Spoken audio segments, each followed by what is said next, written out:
রহমতুল্লাহি ওয়া বারাকাতুহু। ইন্নাল হামদুলিল্লাহ ওয়াসসালাতু ওয়াসসালামু আলা রাসূলিল্লাহ, আম্মা বাদ। আল্লাহর কাছে শুকরিয়া যে আল্লাহ সুবহানাহু ওয়া তাআলা আমাদেরকে এমন একটি পরিবেশে অত্র প্রতিষ্ঠানে যে এতিম ছাত্র আছে তাদেরকে নিয়ে একসাথে এভাবে দাঁড়িয়ে থাকার এবং কিছু কথা বলার তৌফিক আল্লাহ করে দিয়েছেন। আমরা আসে আল্লাহর কাছে শুকরিয়া আদায় করি, আলহামদুলিল্লাহ। খুবই আনন্দ পাচ্ছি যে আজকে যে সকল মেহমানদেরকে পেয়েছি চাইলেই পাওয়া যায় না। আবার যাদের সাথে দাঁড়িয়ে আছে তারা আল্লাহর অত্যন্ত প্রিয় এবং খুবই আপনার অত্যন্ত গুরুত্বপূর্ণ মেহমান, তাদেরকে নিয়ে দাঁড়িয়ে আছে। এটা অত্যন্ত আনন্দের, এটা অত্যন্ত প্রশান্তির, হৃদয়ে প্রশান্তি দোলা দিয়ে যাচ্ছে।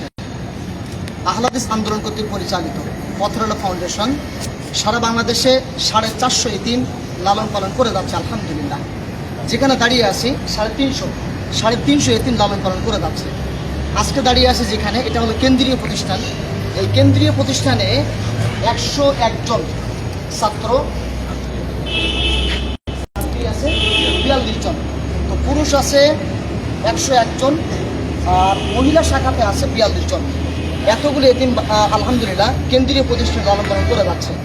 তো আমরা সম্মানিত প্রিয় ভাই জাতীয় দলের ক্রিকেটার মেহেদী হাসান মিরাজ ভাই, সেই সাথে আছেন ক্রিকেটার স্বাধীন ভাই, ক্রিকেটার আসাদুজ্জামান ভাই। খুবই আনন্দ পাচ্ছি তাদেরকে পেয়েছি এবং দেখলাম এতিম যে ভবন যেখানে তারা থাকে, চলাফেরা করে, বসবাস করে, পড়ালেখা করে, দেখে ভালো লাগছে। পাশাপাশি অনুরোধ করো ভাইদের কাছ থেকে এতিমদের আবাসস্থল, তাদের চলাফেরা সব কিছু দেখলেন, আপনার কেমন লাগলো অবশ্যই অবগত করবেন আমাদের।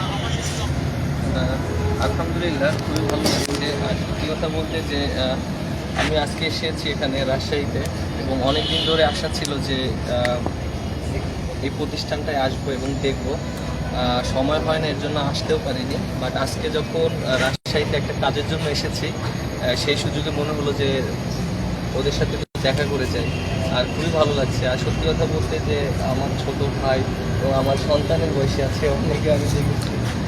সত্যি কথা বলতে ওদেরকে দেখে আমার খুবই ভালো লাগছে। আর বিশেষ করে ওরা সবাই এতিম, মানে ওদের অনেকের মা নেই, অনেকের বাবা নেই, অনেকের বাবা মা কেউই নেই, যে লালন পালন করে যাচ্ছে। যেটা সাদাত ভাই বললো, যে প্রতিষ্ঠান যেভাবে তাদেরকে লালন পালন করছে, এটা আসলে অতুলনীয়। এবং আশা করি যারা আছে ওরা পড়াশোনা করবে ঠিকঠাক মতন এবং প্রতিষ্ঠান ওদেরকে সার্বিক সহযোগিতা করবে সবসময়। আর সত্যি কথা বলতে যে এখানে আসার পরে প্রথমে অনেক এক্সাইটেড ছিলাম এবং ওদেরকে দেখে বেশি আবেগময় হয়ে গিয়েছি আমি। সত্যি কথা বলতে ওরা অনেক ছোট, যে ওদের এই বয়সটা খেলাধুলার বয়স, মাঠে যাবে, খেলাধুলা করবে, বিভিন্ন খারাপ কাজের সাথে লিপ্ত হওয়ার সময়, কিন্তু ওরা সেই সময়টাকে পড়াশোনা করছে, আল্লাহর কাজে ব্যয় করছে। এটা একটা অনেক বড় একটা বিষয়। আর আমি অবশ্যই ওদের সবার জন্য দোয়া করি, আল্লাহ যেন ওদেরকে অনেক উত্তম পুরস্কার দান করুক এবং আল্লাহ যেন ওদেরকে অনেক বড় মাপের একজন আলেম বানায়। আমি এটাই দোয়া করি এবং ওদের কাছে আমিও দোয়া চেয়েছি, যেহেতু ওরা অনেক ছোট। ওদের দোয়া অবশ্যই আল্লাহ শুনবে।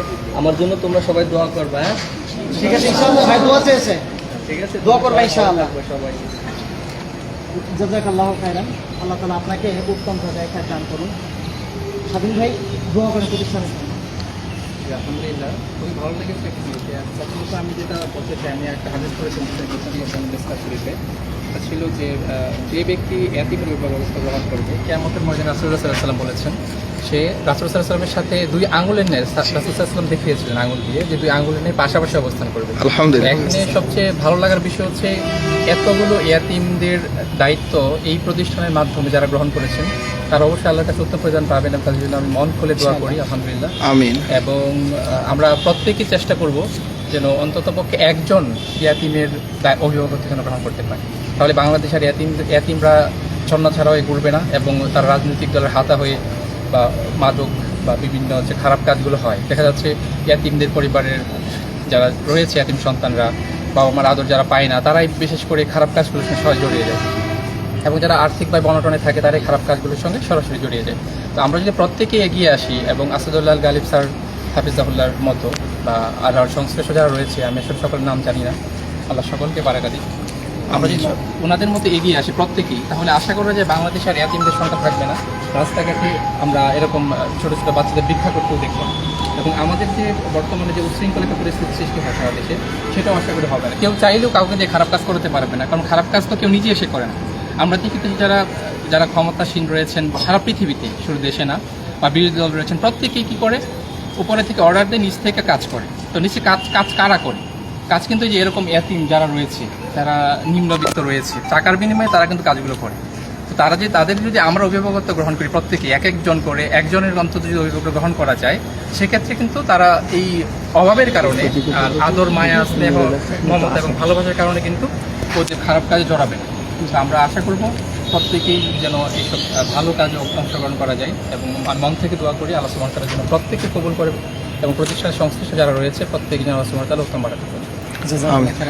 আসাদুজ্জামান ভাই দোয়া করবেন। আসসালামু আলাইকুম। আমি কিন্তু মিরাজ ভাই স্বাধীন যা বলছি অনেক ভালো কথা বলছি। আমি তো দেখেছি বলবো যে খুব ভালো একটা মানে প্রতিষ্ঠানের ভালো একটা উদ্যোগ। আমাদের সবারই উচিত এখানে তাদের পাশে দাঁড়ানো, যেভাবে পারি, কারো জুয়ার মাধ্যমে হোক, যেভাবে হোক, এক সবার পাশে দাঁড়ানোই উচিত আমাদের। আসসালামু আলাইকুম। তো শুকরিয়া, জাযাকুমুল্লাহ খায়রান। আহলাদ আন্দোলন কর্তৃক পরিচালিত পথের ফাউন্ডেশন যেভাবে সারা বাংলাদেশে 350 এতিমের দায়িত্ব নিয়ে কাজ করে যাচ্ছে, ভাই যেটা বললেন, প্রত্যেকে যদি একটি করে এতিমের দায়িত্ব নেই, এটা আমাদের জন্য অনেক বড় বৃহৎ পাওয়া হবে। আমরা করব ইনশাআল্লাহ। আমরা এই চেষ্টা অব্যাহত রাখবো এবং দোয়া করব যারা কাজ করে যাচ্ছে। আল্লাহ তাআলা সবাইকে বারাকা দান করুন, আল্লাহ সবাইকে কবুল করুন। পথের ফাউন্ডেশন যেভাবে কাজ করে যাচ্ছে, আমরা তাদের কার্যক্রম আমরা হৃদয়ের গভীর থেকে দোয়া করি। যারা অর্থ দিয়ে, দোয়া দিয়ে সহযোগিতা করে যাচ্ছেন, সময় দিয়ে, শ্রম দিয়ে, এবং এই সকল ব্যক্তি যারা আছে, আমরা সবাই একসাথে আমরা দোয়া করি। আল্লাহ রাব্বুল আলামিন সবাইকে উত্তম প্রদান করুন। আসসালামু আলাইকুম।